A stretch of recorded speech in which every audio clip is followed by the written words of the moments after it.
오늘 함께 읽으신 말씀 사무엘상 9장 1절부터 10절까지 말씀입니다. 우리 구약성경 사무엘상 9장 1절부터 10절 말씀 한 절씩 같이 교독하겠습니다. 1절 말씀 제가 읽습니다.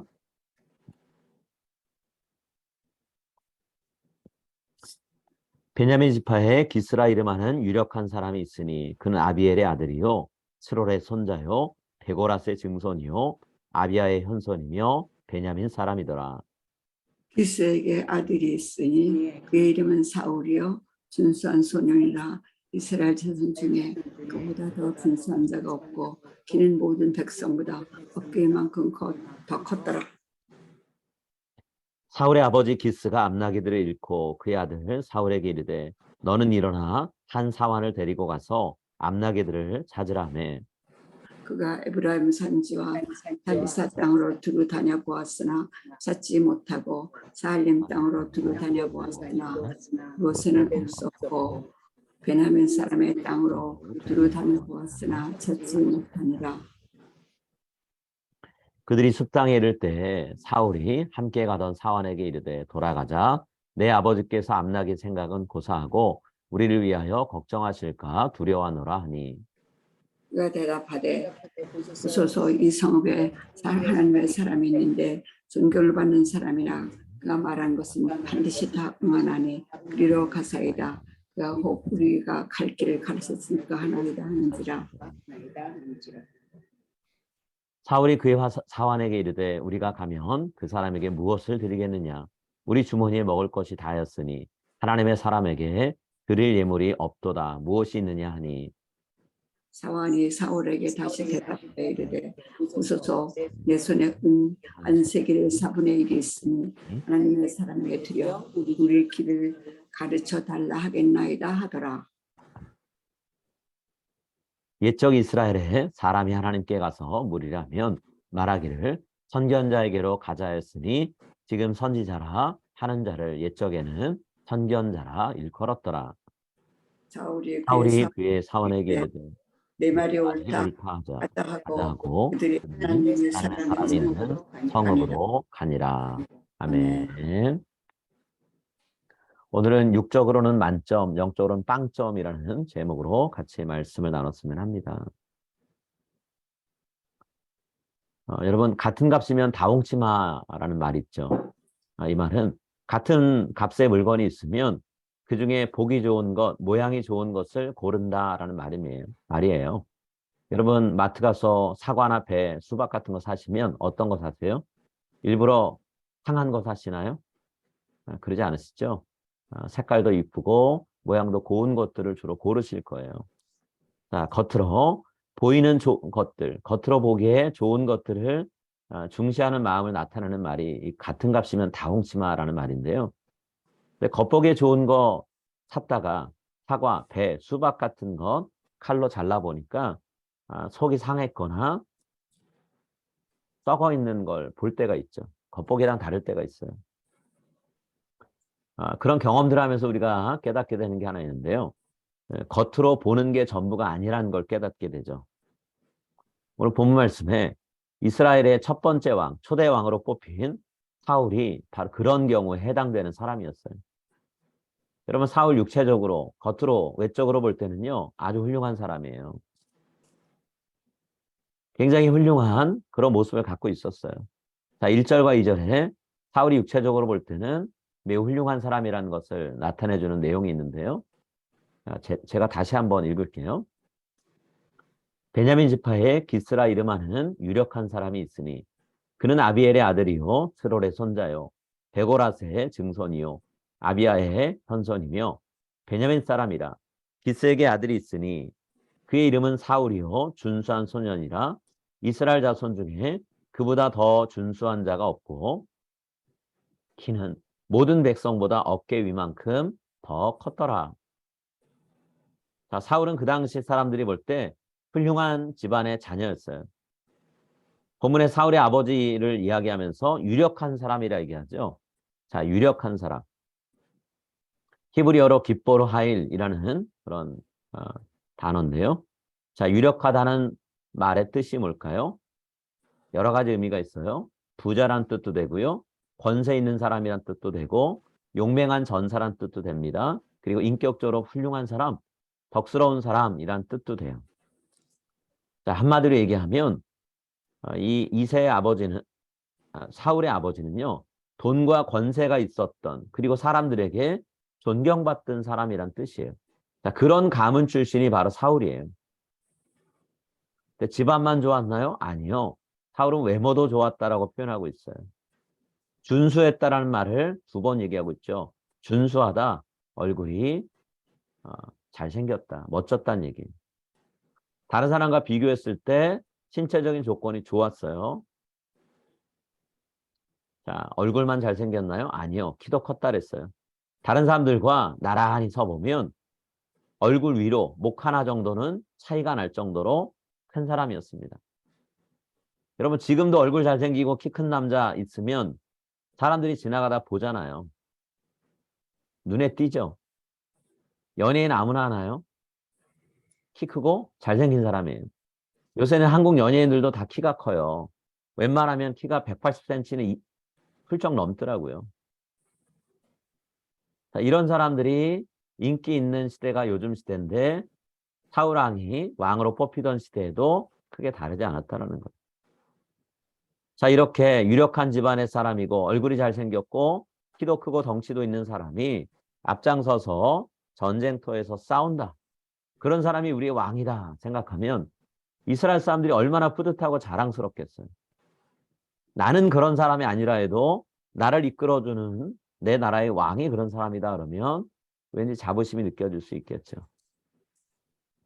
다른 나라 사람들 앞에서 우리가 섬기는 왕은 이 정도는 된다라고 당당하게 내놓을 수 있지 않겠어요?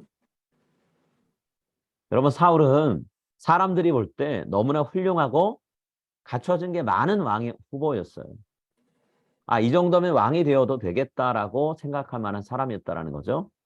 근데 오늘 성경은 그렇게 사울을 좋은 이야기만 해주고 끝내지 않고 있어요. 하나님 보실 때는 어떤가 얘기합니다. 하나님 보실 때는 부족하고 모자란 게 많은 사람이었다는 표현하고 있어요. 영적으로 한참 모자란 사람이었다는 거죠. 좀 전에 제가 키가 큰 거 굉장히 신체적으로 장점이 될 수 있다 말씀드렸죠. 근데 오늘 성경은요. 키가 크다는 게 영적으로 볼 때는 좋은 의미가 아니라는 것도 잊지 말라고 말씀을 해요. 성경에서 키가 크다는 게 어떤 의미일까요? 키 큰 사람은 성경에서 어떤 사람들이었을까요? 오늘 사울을 제외하면요.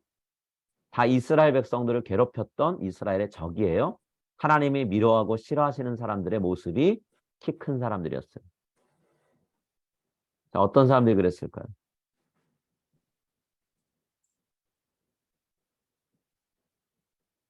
키가 크다는 영적으로 좋은 의미가 아니다.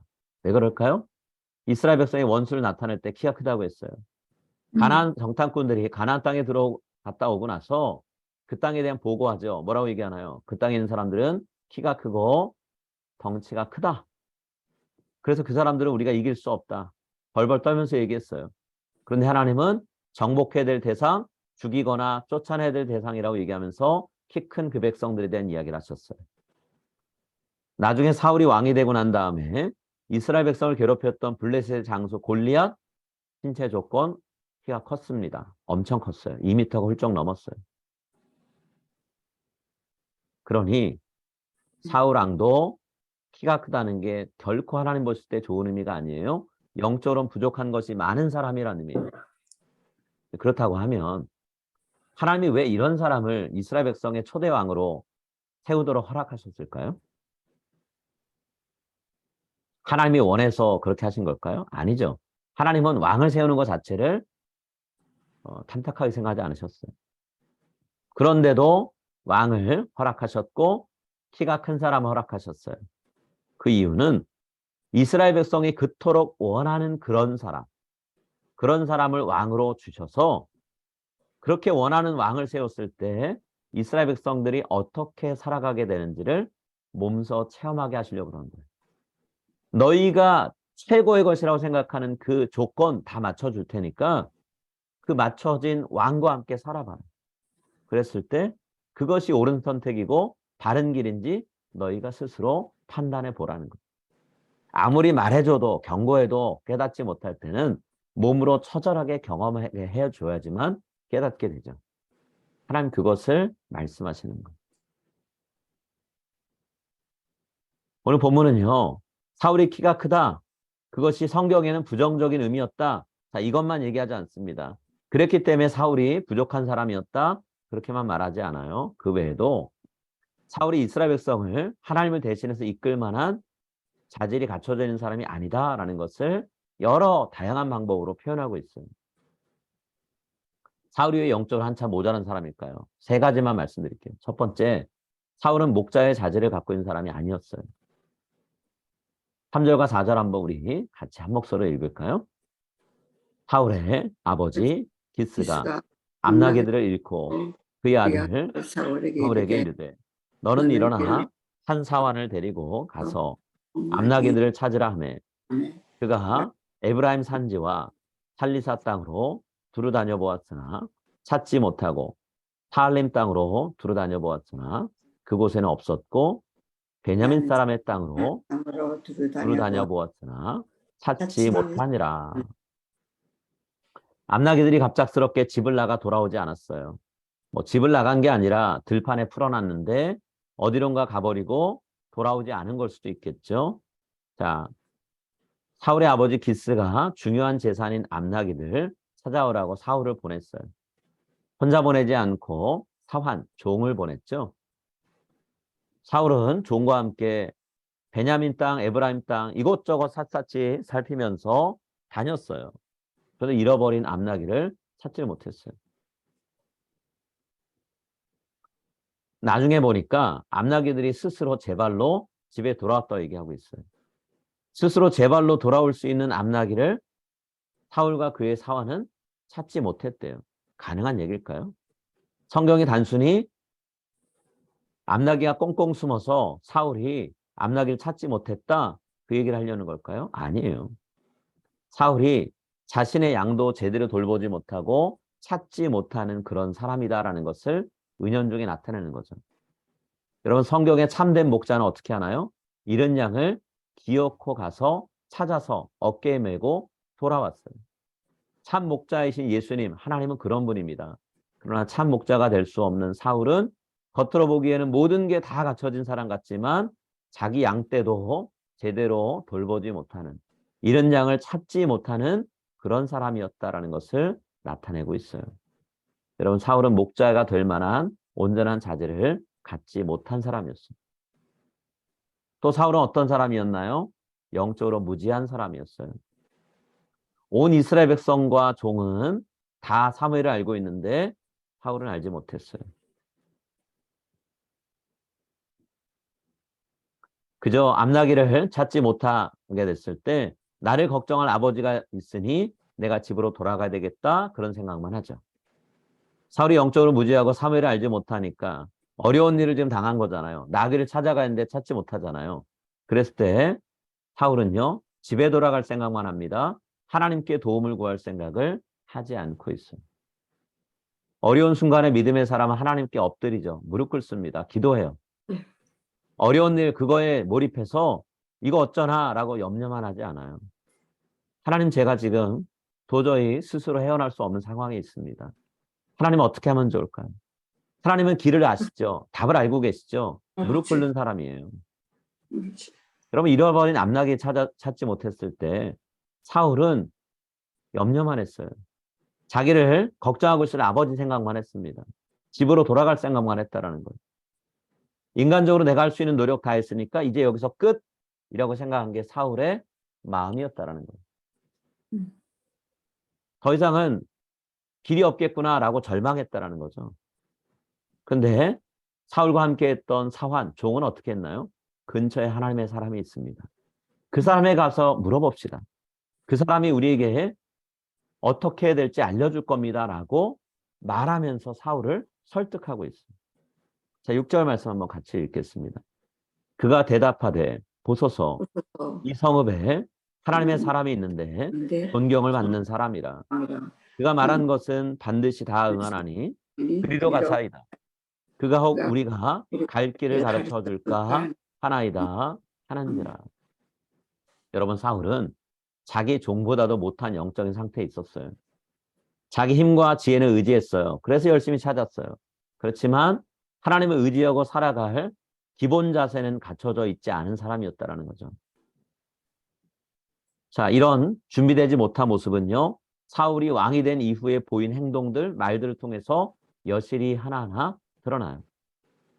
어떤 사람이 믿음이 좋은 사람일까요? 성경 내용을 많이 하는 사람이 믿음이 좋은 사람일까요? 그럴 수도 있지만 100% 그게 딱 맞는 말은 아니에요. 믿음이 좋은 사람은요, 어려울 때 하나님을 찾고 의지하는 사람이에요.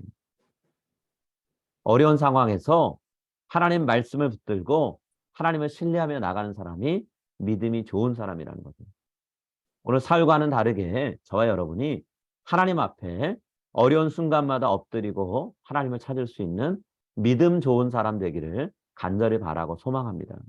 아멘. 자, 마지막으로요. 사울은 왜 영적으로 모자란 사람이었나요? 하나님의 도움을 구하는 방법이 무엇인지를 정확히 몰랐어요. 사울은 돈을 내야, 예물을 바쳐야 하나님의 도움을 구할 수 있지 않을까라고 생각했어요. 실절에서 하나님의 사람에게 가자라고 사환이 얘기했을 때 사울이 뭐라고 얘기하나요? 사울이 그의 사원에게 이르되 우리가 가면 그 사람에게 무엇을 드리겠냐? 우리 주머니에 먹을 것이 다였으니 하나님의 사람에게 드릴 예물이 없도다. 무엇이 있느냐 하니 그냥 못 가겠다라는 거죠. 하나님의 사람에게 무언가를 바쳐야 된다 생각하는 거예요. 이 당시에 가나안 사람들은 물론이고요. 고대 사람들 신의 지혜와 능력을 빌리려면 은총을 입으려면 비용을 지불해야 된다라고 생각했어요. 재물을 바치든 물질을 바치든 무언가 대가를 지불해야 된다고 생각한 거예요. 이런 사고방식이 지금 사울 안에 있는 거죠.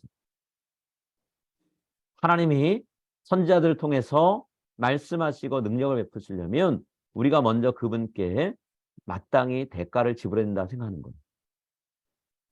은혜로 하나님의 도움을 얻는 게 아니라 내가 치는 값의 대가로서 은혜를 얻는다라고 생각한 거예요.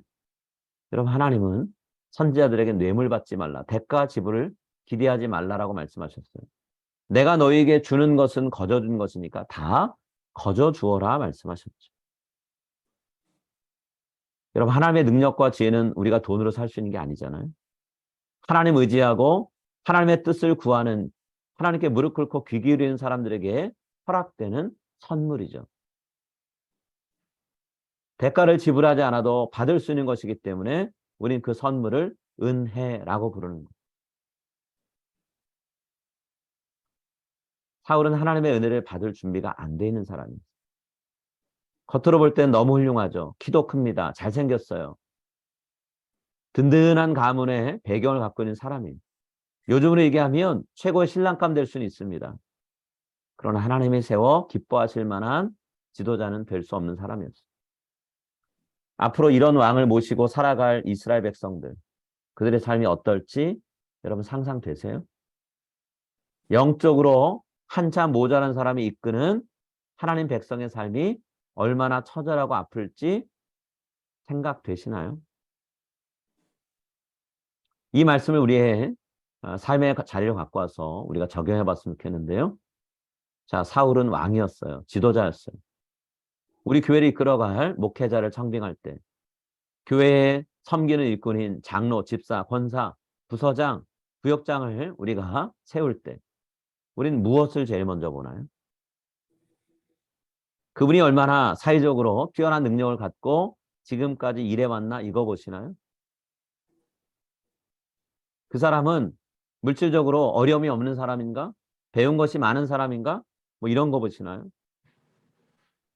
겉으로 볼 때 드러나는 모습이니까 우리가 보지 않을 수는 없겠죠. 그러나 그분이 후보가 되는 분들이 영적으로 얼마나 준비되어 있는지 살피지 않고 우리가 리더로 세우고 있지는 않나요? 그런 것들 먼저 보고 리더 세우면요. 우리 교회가 어떤 결과 얻을까요? 사울과 함께 했던 이스라엘 백성이 경험했던 어려움들 우리도 똑같이 겪을 거라는 거예요. 교회 지도자를 세울 때 겉으로 보이는 것만 보고 속에 있는 것, 영적인 상태 확인하지 않으면요. 우리가 힘들어집니다. 괴로워져요. 세우지 않은 것보다 못한 일을 우리가 겪게 된다는 것. 하나님이 중요하게 여기시는 것을 볼 수 있는 눈을 저 여러분이 갖기로 합니다.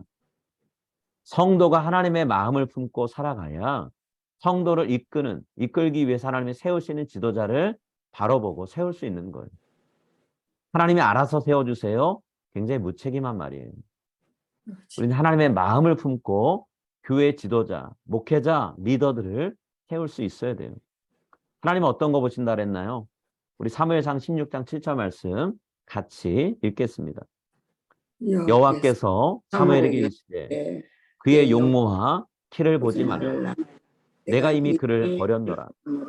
내가 보는 것은 사람과 같지 아니하니 사람은 외모를 보거니와 나 여호와는 중심을 보느니라. 아멘. 하나님 뭘 보신다 그랬죠? 중심 보신다 그랬어요. 외모 보지 않는다 그랬어요. 키 큰 거, 잘생긴 거, 능력 많은 거 그거 보지 않는다 하셨어요. 그런 건 모자란 거 하나님이 채우실 수 있어요. 그 사람에게 없는 거 다른 사람을 통해 채우실 수 있어요. 그러나 영적으로 모자라고 채워지지 않는 사람은요. 아무리 하나님이 채우려고 해도 그 마음이 강팍하고 단단하게 굳어져 있기 때문에 채워지지 않아요. 거부하기 때문에. 그래서 하나님은 중심 보신다 그랬어요. 오늘 우리 스스로가 지금 이 자리에 모여서 우리가 말씀을 나눕니다. 왜 말씀 나누고 기도하나요? 우리가 하나님 보시기에 하나님이 중심 보신다고 했는데 중심이 바로 선 사람 되기 위해서 우리가 이 자리에 모인 거죠. 중심이 바로 선 사람이 바로 우리가 되어서 우리 교회를 이끄는 리더들을 세울 때도 그의 중심이 어떤가? 하나님 앞에 바로 서 있는가? 하나님 말씀을 사모하는 사람인가? 하나님 앞에 기도하는 사람인가? 성령으로 충만한 사람인가? 살피며 일꾼을 세울 수 있는.